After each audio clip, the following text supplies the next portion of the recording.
नमस्कार, संतोष की रिपोर्ट में आप सबों का स्वागत है। और आज हम संतोष की रिपोर्ट में चर्चा करने जा रहे हैं कि आखिर बिहार में ऐसा क्या हो रहा है या क्या होने वाला है जो आनंदीबेन के आने के बाद भी सुलझ नहीं सका है। साहब के खासम खास महिला मित्र में एक है आनंदीबेन, वो आए बिहार। हालांकि कहने के लिए वो नालंदा और गया घूमने के लिए आई हुई थी, लेकिन नीतीश कुमार से उनकी मुलाकात हुई और माना जा रहा है कि मोदी के शासनकाल में सबसे मजबूत महिलाओं में उनका नाम शुमार होता है। वो आए तो बिना किसी राजनीतिक मकसद के आए होंगे, ऐसा हो ही नहीं सकता है। जो उनको करीब से जानने वाले जो लोग हैं वो मानते हैं कि उनके आने का मतलब है कि कुछ न कुछ खास संदेशा लेकर वो आए होंगे, कि कुछ न कुछ चीज़ें चल रही हैं। उनके गए हुए भी अभी मतलब लखनऊ पहुंचे भी नहीं होंगे कि खबर आ गई कि जेपी नड्डा आ रहे हैं 7 तारीख को।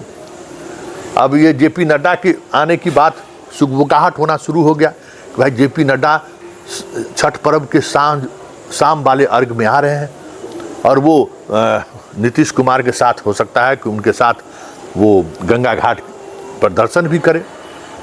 तो कोई पॉलिटिकल पार्टी का अध्यक्ष मंत्री ये सिर्फ छठ घाट घूमने के लिए दिल्ली से पटना नहीं आ सकता।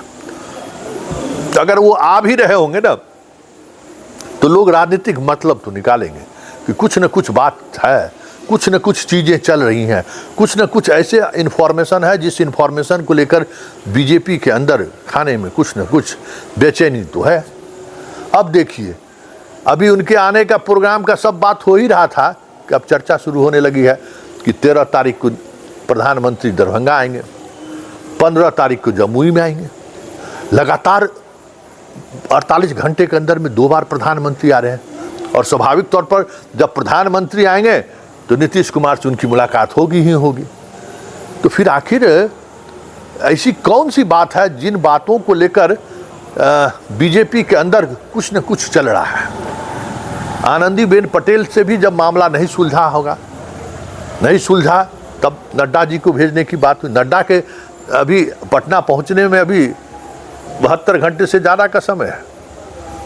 प्रधानमंत्री के कार्यक्रम की घोषणा हो गई। तो कहने वाले तो ये भी कह रहे हैं कि बिहार में 4 विधानसभा में जहां उपचुनाव है, 13 तारीख को वोटिंग है और नरेंद्र मोदी का ये तरीका रहा है, मतलब चुनाव की राजनीति का उनकी ये शैली रही है, उनकी ये तकनीक रही है। और इस तकनीक को लोग समझने लगे हैं कि जहां चुनाव होता है ना, उससे बगल वाले कॉन्स्टिट्यूंसी में जहां दूसरे दिन चुनाव है वहां ये प्रचार करते हैं। तो क्या वाकई में 4 विधानसभा क्षेत्र में जहां उपचुनाव हो रहा है वो बीजेपी के लिए इतना मायने रख रहा है, या एनडीए के लिए वो चारों सीट इतना महत्वपूर्ण है कि प्रधानमंत्री को खुद मैदान में उतरना पड़ रहा है।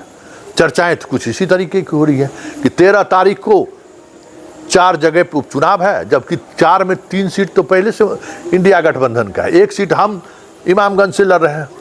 तो कोई अगर नुकसान भी होगा तब भी बीजेपी और एनडीए गठबंधन के सेहत पर कोई प्रभाव नहीं पड़ने वाला है। ऐसे में ये सवाल उठना लाजमी है, उन 4 विधानसभा के उपचुनाव को लेकर प्रधानमंत्री अगर मैदान में उतर रहे हैं तो कुछ तो बात है, कुछ तो चीज़ें चल रही हैं जिसको लेकर बीजेपी सहज नहीं है। 15 तारीख को लीजिए जमुई आ रहे हैं। अब जिस जमुई में आ रहे हैं वहाँ बिरसा मुंडा की जयंती का कार्यक्रम का आयोजन है। और बात अगर आप आदिवासियों की करिए तो इतनी बड़ी आबादी आदिवासी का नहीं है उस इलाके में जिसके सहारे बिरसा मुंडा की जयंती के बहाने उनको कुछ संदेश दिया जा सके। तो क्या ये झारखंड की राजनीति को साधने की कोशिश तो नहीं है? क्योंकि वहाँ भी भाषण देने का मतलब है कि कुछ ऐसी घोषणाएं जो झारखंड में वो नहीं कर सकते हैं आचार संहिता की वजह से। हालांकि बहुत सारी बातें वो बोलते रहते हैं। अगर चुनाव आयोग अगर एक्शन लेना चाहे तो उसके लिए पर्याप्त कह सकते हैं कि मटेरियल भी है उनके पास। जो चीज़ें उनको नहीं बोलनी चाहिए पूरे रैली को संबोधित करते हुए वो धर्रम धुर्रा से बोलते हैं, धर्रम धर्रे से बोलते रहते हैं और इलेक्शन कमीशन चुप्पी साधे रहता है। तो ये इसलिए वहाँ भी घोषणा कर देंगे तो कोई बड़ी बात नहीं होगी। लेकिन कुछ तो बात है कि 15 तारीख को जमुई में भाषण देने का मतलब क्या है। और वो भी बिरसा मुंडा की जयंती के मौके पर। तो क्या बिरसा मुंडा को लेकर कोई बड़ी घोषणा करने वाले तो नहीं है? और अगर घोषणा करने की ये स्थिति है, ये तैयारी है, तो क्या झारखंड को लेकर प्रधानमंत्री सहज नहीं है? बड़ा सवाल है। क्योंकि झारखंड को आज की भी रैली में जिस तरीके से उन्होंने जो आक्रामकता दिखाई है, जिस तरीके से लोग को बुलाया गया था, लोग को सुनने के लिए मोदी को बुलाया गया, लोग आए, स्वर में स्वर मिलाकर तालियां भी बजाई, लेकिन फिर भी बीजेपी के नेताओं में कॉन्फिडेंस क्यों नहीं हो रहा है?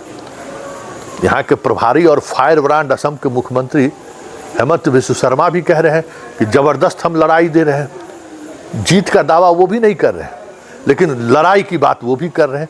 तो आखिर माजरा क्या है? बिहार का 4 विधानसभा क्षेत्र जहां उपचुनाव हो रहा है और झारखंड, इन दोनों को लेकर बीजेपी के अंदर चल क्या रहा है? या फिर तमाम जो बड़े नेता आ रहे हैं लगातार, तो आखिर बिहार में कुछ खेला होने वाला तो नहीं है? या फिर जो मीडिया में जिस तरीके की खबरें चलाई जा रही हैं कि नीतीश कभी भी पाला बदल सकते हैं, नीतीश कभी भी भाजपा को छोड़ सकते हैं, क्या उस खबर को लेकर भाजपा सबसे ज़्यादा घबराई हुई है?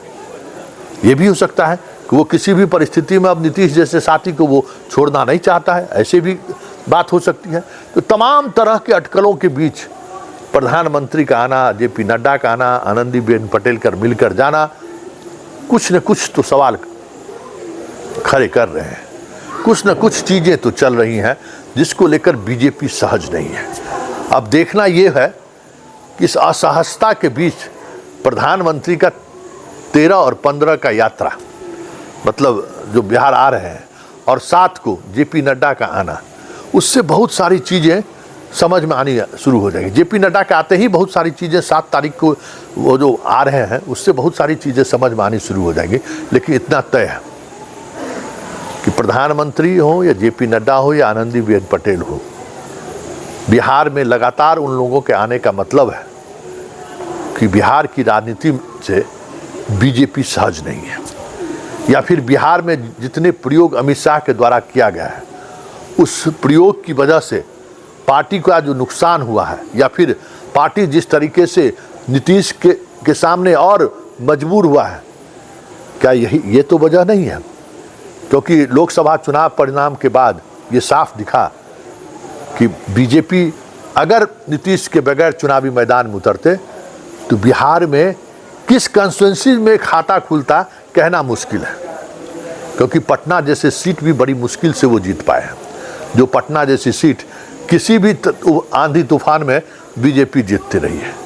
ऐसे में प्रधानमंत्री का आना कुछ तो बड़ी बात है।